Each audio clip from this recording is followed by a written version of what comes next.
Hey, salut à toi, on se retrouve aujourd'hui pour une nouvelle vidéo Histoire de la haute couture chronologiquement. Sache que je fais ces vidéos le mercredi et que je les publie à 8 h.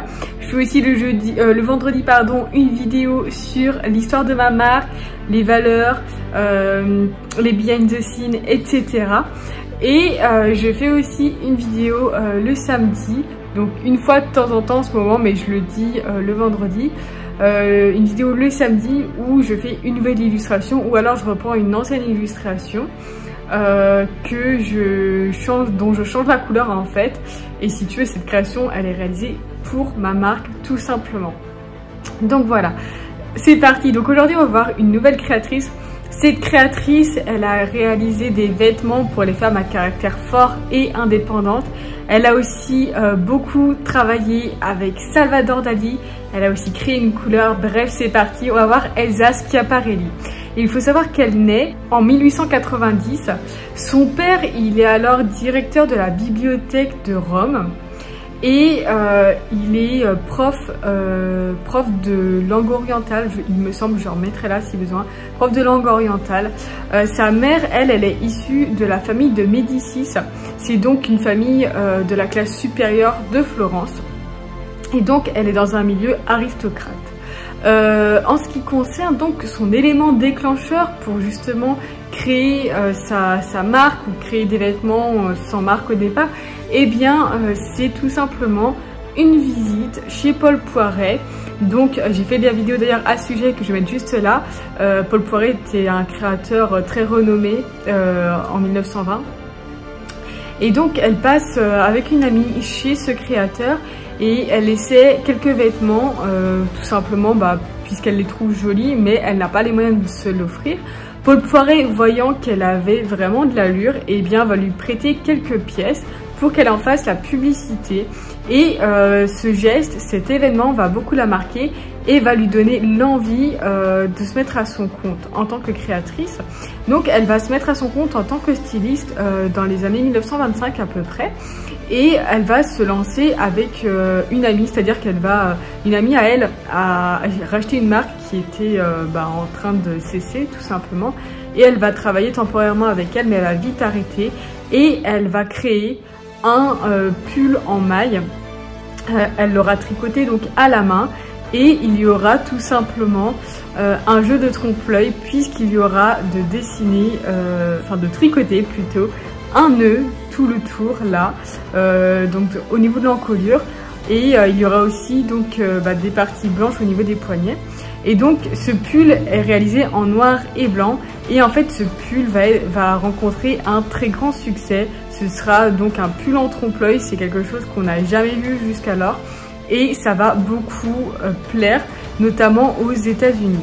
Elle va alors créer sa maison de couture en 1927.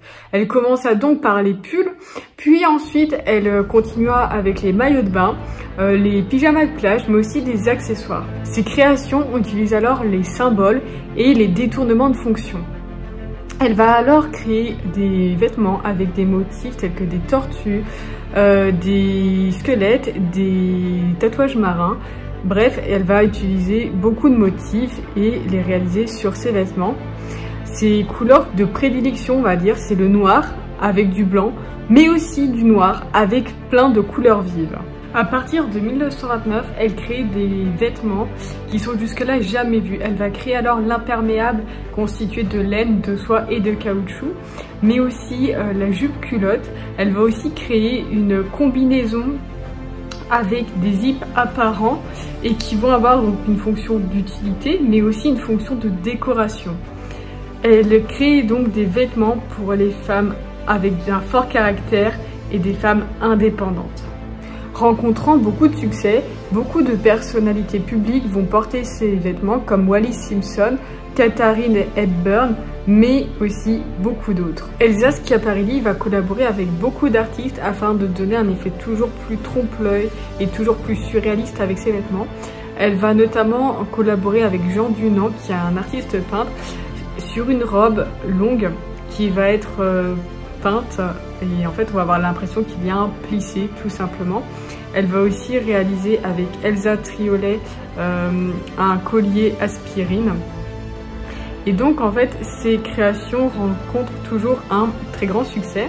Et en 1934, elle va être la première femme créatrice de mode à apparaître sur la page de couverture du Time. Beaucoup d'articles de journaux vont alors parler de son succès et c'est pourquoi elle va avoir l'idée de créer un imprimé journal, tout simplement, enfin article de journal avec tous les articles qu'elle a pu, où on a pu parler d'elle tout simplement. Elle va ensuite détourner le manteau-chemise du vestiaire masculin pour le vestiaire féminin en 1935. Elle va beaucoup collaborer avec Salvador Dali, qui est donc un artiste peintre surréaliste, et ensemble ils vont créer le tailleur à poche tiroir. Ils vont créer aussi la robe homard, la robe squelette, la robe à lambeaux de peau je crois, mais aussi le parfum roi soleil. Ensemble ils vont aussi créer le chapeau chaussure. En 1937, elle va créer le parfum Shocking et ça va lui inspirer tout simplement la couleur rose Shocking qui est un pigment pur, non dilué, intense et du coup voilà, donc cette couleur elle va la créer. Il faut savoir que le parfum donc Shocking va rencontrer aussi un franc succès. En 1940, elle est la première à lancer une ligne de lunettes de soleil et en 1946, il faut savoir que les femmes voyagent beaucoup plus. Elle va donc créer une ligne appelée Constellation, composée de 6 robes et puis 3 chapeaux pliables et un manteau réversible. Et tout ça pour moins de 6 kilos, ce qui va rencontrer aussi beaucoup de succès. Il faut savoir qu'en 1954, elle trouve que le milieu de la haute couture a changé et va donc fermer ses portes. Elle va décéder alors en 1973 et la maison va être uniquement rachetée en 2006. Il faut savoir que la réouverture va avoir lieu en 2012 et en 2014 va avoir lieu le premier défilé à la Fashion Week.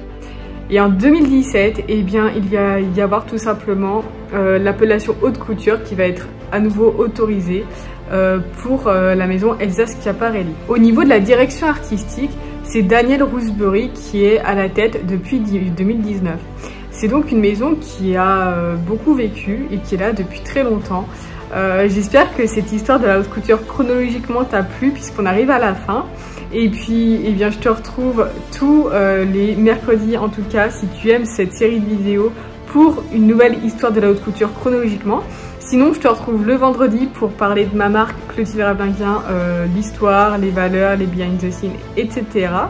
Et le samedi, eh bien, de temps en temps, je fais une nouvelle création, une nouvelle illustration de mode pour ma marque. Et si tu veux, eh bien, je le fais de temps en temps en ce moment, puisque je n'ai pas toujours le temps, tout simplement. Et bien voilà, donc quand le rythme reprendra, eh bien, j'en affirmerai sur la chaîne dès que possible. J'espère que ça t'a plu, tu peux dès à présent mettre un commentaire, liker la vidéo et puis t'abonner si tu veux toujours recevoir du contenu, donc 3 fois par semaine, le mercredi, le vendredi et le samedi. Et puis d'ici là, je te dis à vendredi, bye!